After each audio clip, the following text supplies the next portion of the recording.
Hi, welcome to the online platform of Guidance Coaching Institute. Last lecture में हमने पढ़ा था अबाउट द कूलम्स लॉ, ठीक है। उसके बाद कूलम्स लॉ को हमने स्केलर और वेक्टर फॉर्म दोनों में देखा था। अब कूलम्स लॉ में ही आगे थोड़ा सा हम बढ़ते हुए बात करते हैं। तो कूलम्स लॉ में इक्वेशन जो हमने निकाला था याद होगा आपको। तो कूलम्स लॉ हमारा स्केलर फॉर्म में था F इज इक्वल टू के Q1 Q2 divided by R square. इसमें जो ये K है ना, K, इस K को हम लोग लिखे थे 1/4 पाई एप्सिलॉन नॉट, जिसकी वैल्यू थी 9 into 10 to the power 9 newton metre square, newton metre square, newton metre square पर कूलम्ब स्क्वायर, यही था। अब इसमें ये एप्सिलॉन नॉट जो था हमारा, इस एप्सिलॉन नॉट को बाबू हम लोगों ने कहा था permittivity of free space. Epsilon not को हमने क्या कहा था, याद है आपको? Permittivity of free space. अब सवाल उठता है कि ये परमिटिविटी ऑफ फ्री स्पेस क्या है। फ्री स्पेस के अलावा अगर कोई दूसरा मीडियम हो तो उसकी परमिटिविटी अलग होती है। यहां पे नोट करके अब आगे हम लोग देखेंगे परमिटिविटी एक्चुअल में क्या होता है। Permittivity of any medium indicates that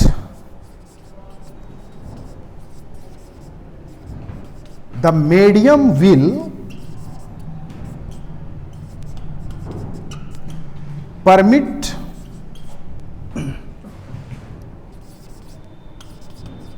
the charge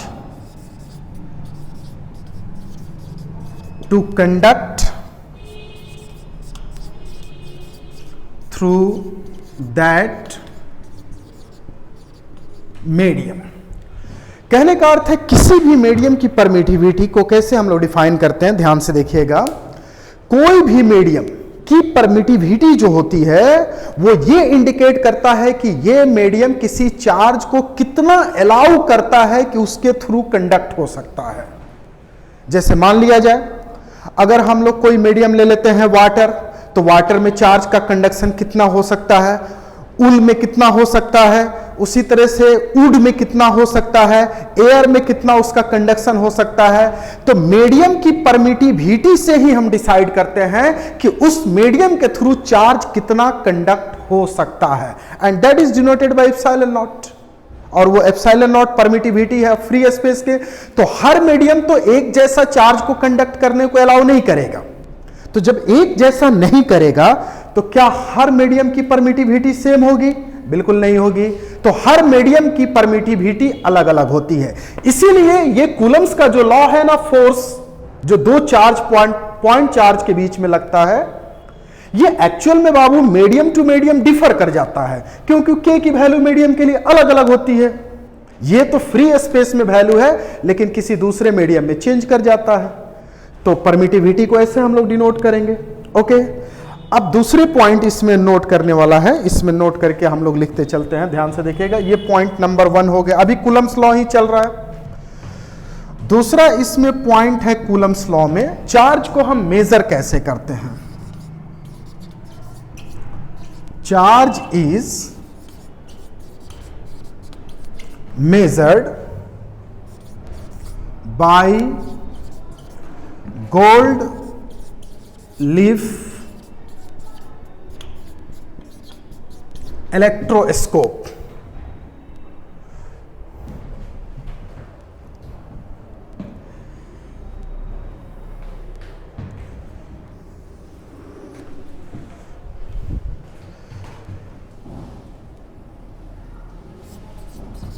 leaf of the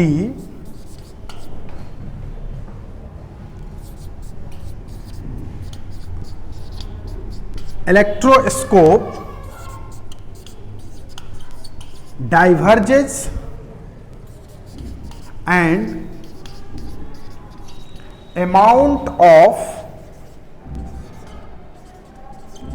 charge is calculated.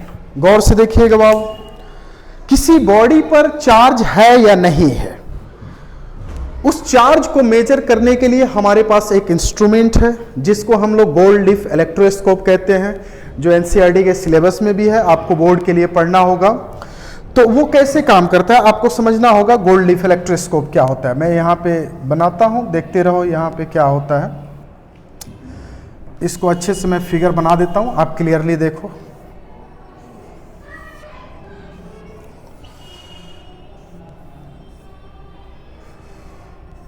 ध्यान से सब लोग देखिएगा इसमें।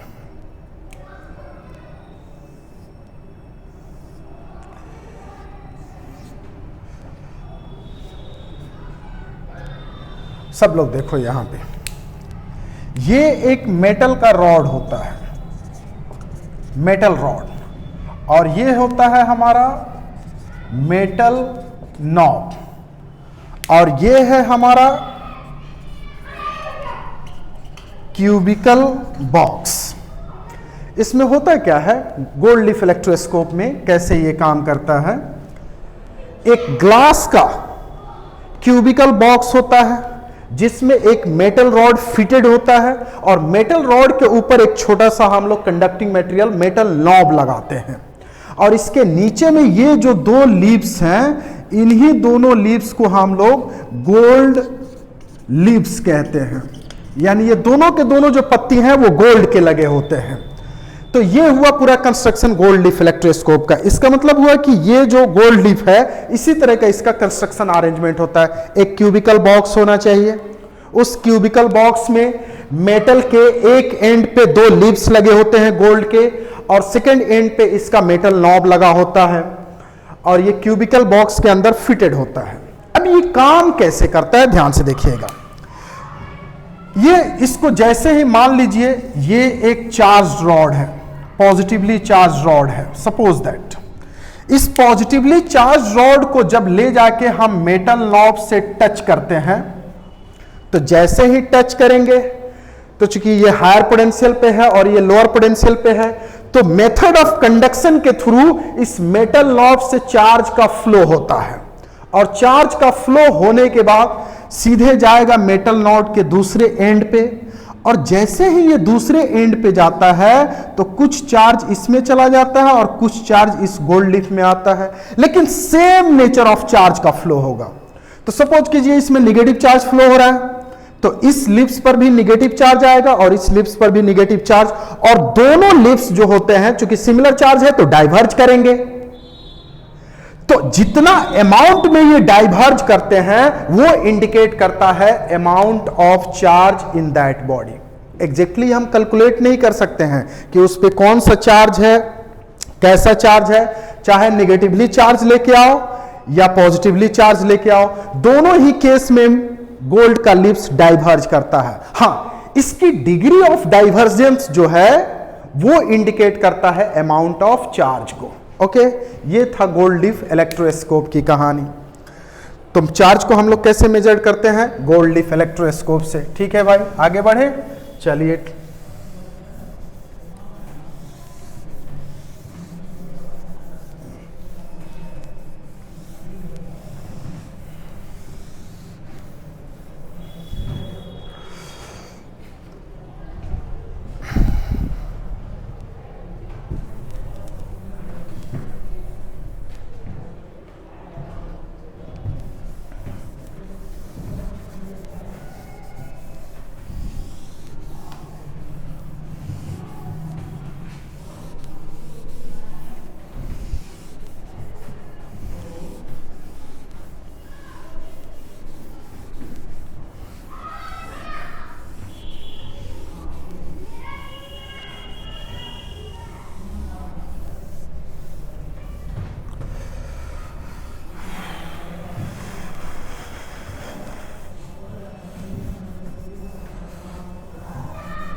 ठीक है, अब इसी में तीसरे पॉइंट में हम लोग बढ़ते हैं, थर्ड पॉइंट में।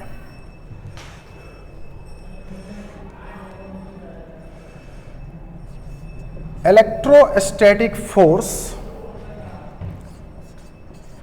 obeys inverse square law, so it is a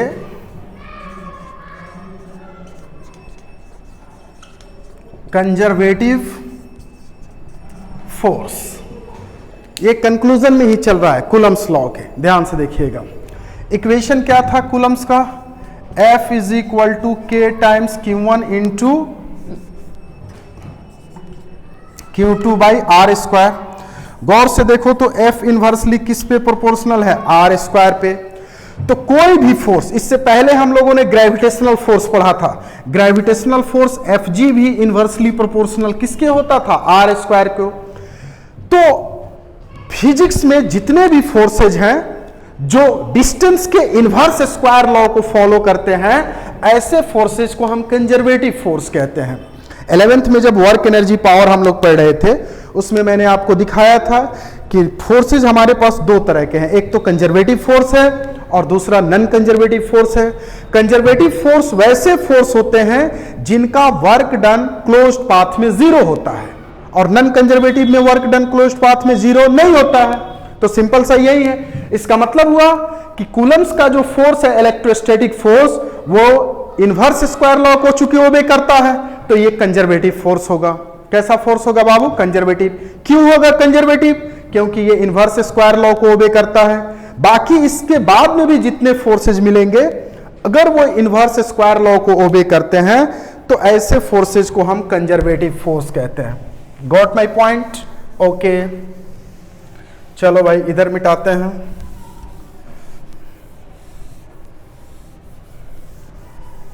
ये हम लोग अभी कूलम्स लॉ के बारे में ही डिस्कस कर रहे हैं, कुछ कुछ पॉइंट्स।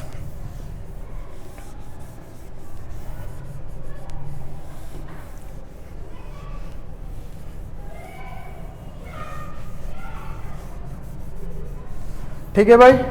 नेक्स्ट, तीसरे के बाद चौथा पॉइंट,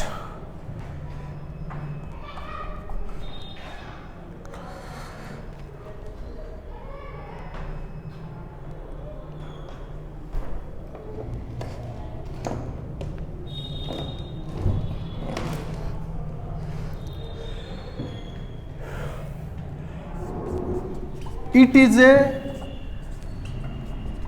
सेंट्रल फोर्स। ये कैसा फोर्स है बाबू? सेंट्रल फोर्स है। क्यों सेंट्रल फोर्स है?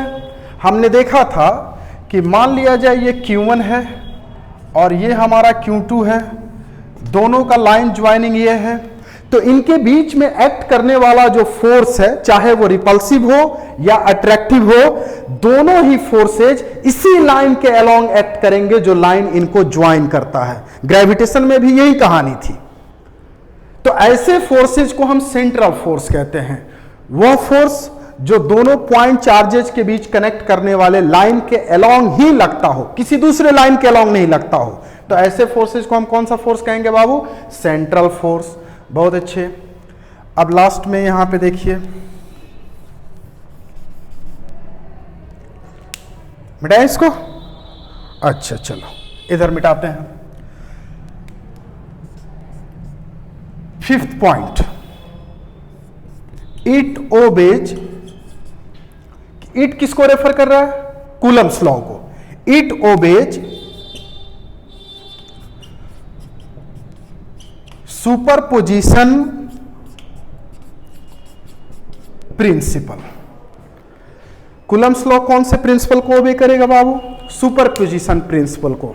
इस प्रिंसिपल को हम कहते हैं सुपरपोजिशन। अब इसको समझना है सुपरपोजिशन प्रिंसिपल क्या है। ध्यान से देखिएगा, पहले समझ लीजिए सुपरपोजिशन प्रिंसिपल को। इसको मैं डिस्कस कर रहा हूं।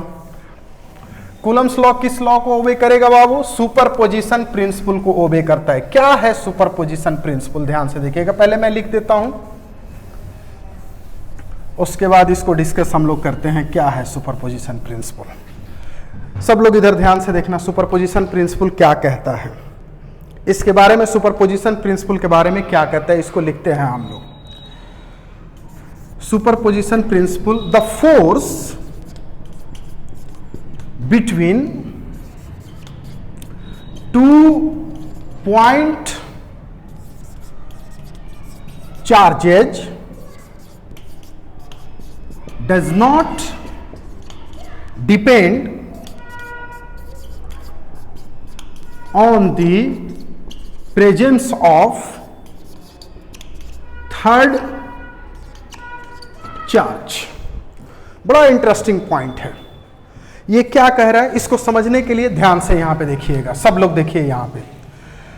मान लो यहां पे कोई चार्ज है Q नॉट, इसको रिप्रेजेंट हम कर रहे हैं Q नॉट से, और यहां पे एक हमारा चार्ज है Q1, ये है Q2 और ये है Q3, यहां पे चार्ज है Q4 और यहां पे चार्ज है Q5। अगर सिमेट्रिकली हम प्लेन में देखें तो हमारे पास टोटल जो चार्जेज हैं वो 6 हैं, Q1, Q2, Q3, Q4, Q5 और यहां पे है Q नॉट। तो गौर से अगर देखो तो कूलम्स लॉ में, कूलम्स लॉ क्या कहता था, 2 पॉइंट चार्जेज के बीच में लगने वाला फोर्स उन दोनों चार्ज के प्रोडक्ट के डायरेक्टली प्रोपोर्शनल होगा और स्क्वायर ऑफ द डिस्टेंस के इनवर्सली प्रोपोर्शनल होगा। तो इसमें अगर हम बात करें तो ध्यान से सब लोग इधर देखते रहो, कूलम्स लॉ से Q1 और Q नॉट में जो लगने वाला फोर्स होगा, इलेक्ट्रोस्टैटिक फोर्स, वो Q1 और Q नॉट के प्रोडक्ट के डायरेक्टली प्रोपोर्शनल होगा और इन्हीं के डिस्टेंस पे वो निर्भर करेगा। लेकिन जैसे ही Q2 और Q नॉट की हम बात करेंगे तो इनके बीच लगने वाला फोर्स इन्हीं पर निर्भर करेगा, वो Q1 पे निर्भर नहीं करेगा। सिमिलरली अगर Q3 और Q नॉट के बीच की अगर बात करें हम फोर्स, तो इन्हीं दोनों चार्ज के प्रोडक्ट पे निर्भर करेगा। इसमें Q4, Q5, Q1 और Q2 का कोई रोल नहीं होगा। उसी तरह से Q नॉट और Q5 की बात करें तो इन्हीं दोनों के बीच में लगने वाला जो फोर्स होगा इन्हीं दोनों चार्ज के प्रोडक्ट पे निर्भर करेगा और इनके डिस्टेंस पे। बाकी Q4, Q3, Q2, Q1 से कोई मतलब नहीं होगा। इसी लॉ को हम कहते हैं सुपरपोजिशन प्रिंसिपल। मतलब कहने का कि 2 पॉइंट चार्जेज के बीच में लगने वाला जो इलेक्ट्रोस्टैटिक फोर्स है वो किसी दूसरे, तीसरे, चौथे चार्ज के प्रेजेंट से अफेक्टेड नहीं होगा। तो मान लो ये Q नॉट है, Q1 के द्वारा इस पे जो फोर्स लग रहा है मान लीजिए इधर लग रहा है F1, Q2 के द्वारा मान लीजिए इधर लग रहा है F2 और Q3 के द्वारा इधर लग रहा है मान लीजिए F3, Q4 के द्वारा इधर लग रहा है F4 और Q5 के द्वारा मान लो इधर लग रहा है F5। गौर से देखो तो Q नॉट पे Q1 कितना फोर्स लगा रहा है F1, Q2 कितना लगा रहा है F2, Q3 कितना लगा रहा है F3, Q4, F4 और Q5। क्या सारे फोर्सेस सेम डायरेक्शन में हैं या अलग अलग हैं? बिल्कुल अलग अलग हैं। सेम डायरेक्शन में भी हो सकते थे, ऑपोजिट भी हो सकते हैं, किसी भी सिमेट्रिक में। तो सुपरपोजिशन प्रिंसिपल कहता है net force on any one charge due to other charges will be equal to vector sum of all forces। कहने का मतलब क्या? Principle of superposition principle. Superposition principle कहता है कि दो चार्ज के बीच में लगने वाला इलेक्ट्रोस्टैटिक फोर्स जो है वो किसी तीसरे चार्ज के प्रेजेंट से कोई अफेक्टेड नहीं होगा। अगले पॉइंट में मैंने कहा किसी एक पर्टिकुलर चार्ज पे, जैसे ये है Q नॉट, तो Q नॉट चार्ज पे नेट फोर्स की जो वैल्यू होगी वो सारे फोर्सेज के वेक्टर सम के बराबर होगा। तो जरा यहां पे देखो तो हम लोग अगर यहां पे निकालते हैं, इधर मिटा, इधर इधर,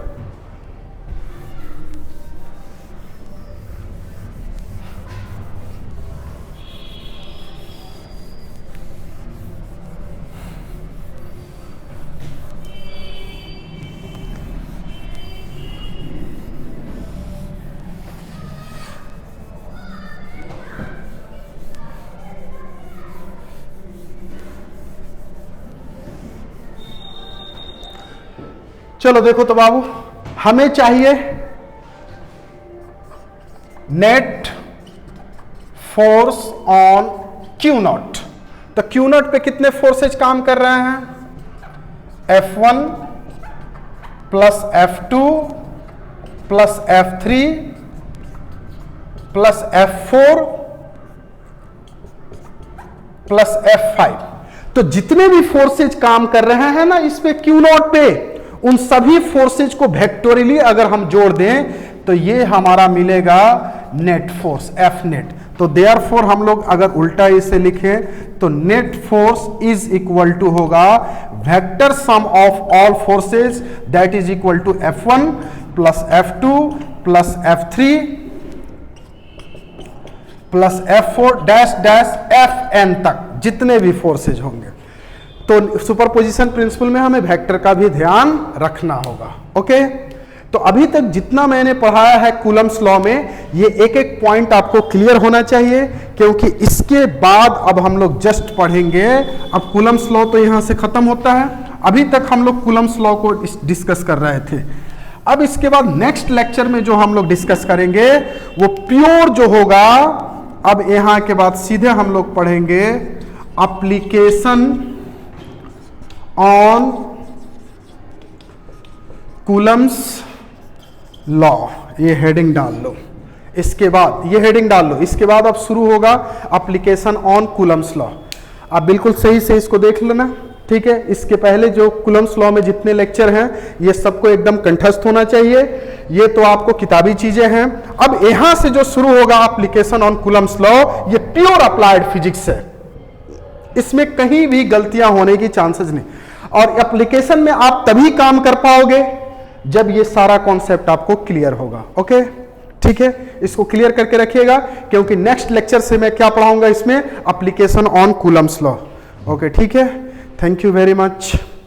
चलो नेक्स्ट लेक्चर में हम लोग मिलते हैं।